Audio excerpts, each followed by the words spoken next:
அனைவருக்கும் வணக்கம். Welcome to my channel. எல்லாரும் எப்படி இருக்கீங்க ஃப்ரெண்ட்ஸ்? நல்லா இருக்கீங்களா? இன்னைக்கு ரொம்பவே டேஸ்டியான ட்ரெடிஷ்னலான ஒரு ஸ்வீட் ரெசிபி பார்க்கலாம். நார்த் இந்தியன் ஸ்டைலில் இது வந்து பொடா பிட்டா அப்படின்னு சொல்லுவாங்க. ரொம்ப ரொம்ப டேஸ்டியாக இருக்கும் ஃப்ரெண்ட்ஸ். இது ரொம்ப ஈஸியாக செஞ்சிடலாம். இப்போ வாங்க இது எப்படி செய்யறதுன்னு சொல்லி பார்க்கலாம். முதல்ல அடுப்பு மேலே ஒரு பாத்திரம் வச்சுக்கலாம். அதில் ஒரு கிண்ணம் அளவுக்கு தண்ணி வச்சுக்கலாம். நாம வந்து எந்த கிண்ணமோ கிளாஸோ எது வேணாலும் எடுத்துக்கலாம். நம்ம மொத்த அளவையும் இதுல தான் செய்ய போறோம். அதனால நீங்க எந்த கிண்ணம் வேணாலும் எடுத்துக்கலாம். அதே கிண்ணத்துல 3/4 கிண்ணம் அளவுக்கு வெல்லம் சேர்த்துக்கலாம். வெல்லம் வந்து இந்த அளவுக்கு சேர்த்தீங்கன்னா இந்த ஸ்வீட்டுக்கு கரெக்டா இருக்கும். ஒருவேளை உங்களுக்கு இன்னும் கொஞ்சம் ஸ்வீட் கம்மியா சாப்பிடுவீங்க அப்படின்னா நீங்க 1/2 கப் அளவுக்கு சேர்த்துக்கலாம். இப்போ இது கொதிக்கட்டும். கொதிச்ச பிறகு இதை நம்ம வந்து வடிகட்டிக்கலாம். ஏன்னா அடியில சின்ன சின்ன தூசி மண் இருக்கும் இல்லைங்களா, அதனால மட்டும்தான். இப்ப வெல்லம் வந்து நல்லா கரைஞ்சிருச்சு. இதை நம்ம வடிகட்டி வேற கடாயிலையோ இல்ல பாத்திரத்திலயோ எடுத்துக்கலாம். வேற ஒரு கடாயில நான் இதை வந்து வடிகட்டி அந்த கடாயை அடுப்பு மேல வச்சிருக்கேன். இது சூடாகட்டும். பாருங்க, இப்ப சூடாயிருச்சு. கொதிக்க ஆரம்பிக்கும் போது இதுல ஒரு கிண்ணம் அளவுக்கு, நம்ம எந்த கிண்ணத்துல தண்ணி எடுத்தோமோ அதே கிண்ணம் அளவுக்கு இட்லி மாவு சேர்த்துக்கலாம். இது வந்து இப்பதான் ஃப்ரெஷ்ஷா அரைச்ச இட்லி மாவு, புளிக்க வைக்கல.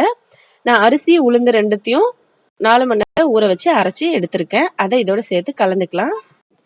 கலந்துட்டு இதுல வாசனைக்காக ஏலக்காய் இல்லைன்னா சோம்பு கொஞ்சமா சேர்த்துட்டு இந்த மாதிரி நல்லா கலந்து கட்டி கட்டாம இருக்கிறதுக்கு நடுவுல ஒரு தடவை கலக்கிட்டு இதை அப்படியே வேக வைக்கலாம்.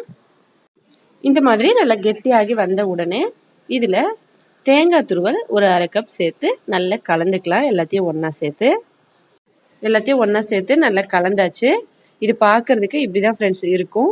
இப்போ இது ரெடியாக இருக்கு. அடுத்தது நம்ம இதை என்ன செய்ய போகிறோம் அப்படின்னு பார்த்தீங்கன்னா, அடுப்பு மேலே வச்சு இதை சுட போகிறோம். எப்படின்னு சொல்லி பார்க்கலாம். அடுத்தது ஒரு கடாய் எடுத்துக்கலாம். அதில் அடியில் கொஞ்சமாக எண்ணெய் தடவிட்டு அதுக்கு மேலே இந்த மாதிரி வாழை இலை இருந்தால் வாழை இலை வச்சுக்கோங்க. நான் வந்து பாதாம் பருப்போட அந்த மரத்தோட இலைய வைக்கிறேன். அதை இந்த மாதிரி வச்சுக்கலாம். அடியில் இந்த மாதிரி அடியில் நல்ல இலைய வச்சுட்டு நம்ம ரெடி பண்ண இந்த மிக்சிங்கை இதுக்குள்ள இந்த மாதிரி வச்சுக்கலாம். எல்லாத்தையும் வச்சுட்டு அதுக்கப்புறம் மேலே வைக்கிற இலையில கொஞ்சமாக எண்ணெய் தடவிக்கிட்டு இந்த மாதிரி தட்டிக்கலாம். ஏன்னா இது சூடாக இருக்கு இல்லைங்களா, கையில் தட்ட முடியாது. அதனால அந்த இலையில கொஞ்சமாக எண்ணெய் போட்டுட்டு இந்த மாதிரி நல்லா தட்டி வச்சுக்கலாம். தட்டிட்டு அதுக்கு மேலேயும் நம்ம ஒரு 3-4 இலைய வச்சுக்கலாம். இது வந்து வாழை இலையா இருந்தா நம்ம ஒரே இலை வச்சுக்கலாம். இது வந்து சின்ன சின்ன இலைனால நான் 2-3 இலை அந்த மாதிரி வைக்கிறேன். இதை நல்லா தடவிட்டு அதுக்கு மேல இந்த மாதிரி இலைய வச்சுக்கலாம். மேல ஒரு 4-3 இலைய வச்சுட்டு அதுக்கு மேல இந்த மாதிரி ஒரு தட்டு வச்சுக்கலாம். இப்போ இதை தூக்கி அடுப்பு மேல வைக்கலாம். நாம வந்து அடுப்புல செய்யறோம், கேஸ்ல இல்ல. அடுப்பு மேல இதை வச்சிருக்கேன். நல்லா அதிகமான தீயில இது ஒரு 5 நிமிஷம் வேகட்டும். இது வெந்துகிட்டே இருக்கும் போது 5 நிமிஷம் கழிச்சு நம்ம என்ன பண்ண போறோம்னா, இதுக்கு அடுப்புல இருந்து நெருப்பு அள்ளி இந்த மூடியை நம்ம எடுத்துட்டு இதுக்கு மேல இந்த நெருப்பு அள்ளி வைக்க போறோம். இந்த மாதிரி இலைக்கு மேல நம்ம நல்ல நெருப்பு வந்து இந்த மாதிரி அள்ளி வச்சிடலாம். இந்த மாதிரி நெருப்பு பாதி அதுக்கு இலைக்கு மேலையும் அடியில பாதியும் வச்சுட்டு ஒரு 1 மணி நேரத்துக்கு நம்ம இதை அப்படியே விட்டுறலாம். எதுவும் பண்ண தேவையில்லை, இது அப்படியே இருக்கட்டும். 1 மணி நேரம் ஆயிடுச்சு. நெருப்புல இருந்து அனல் எல்லாம் குறைஞ்சிருச்சு. இப்ப நம்ம இதை மேல இருக்க எல்லாத்தையும் எடுத்து கீழே வச்சிடலாம். அதே போல அடுப்புலயும் நெருப்பு வந்து அனல் கம்மியாயிருச்சு.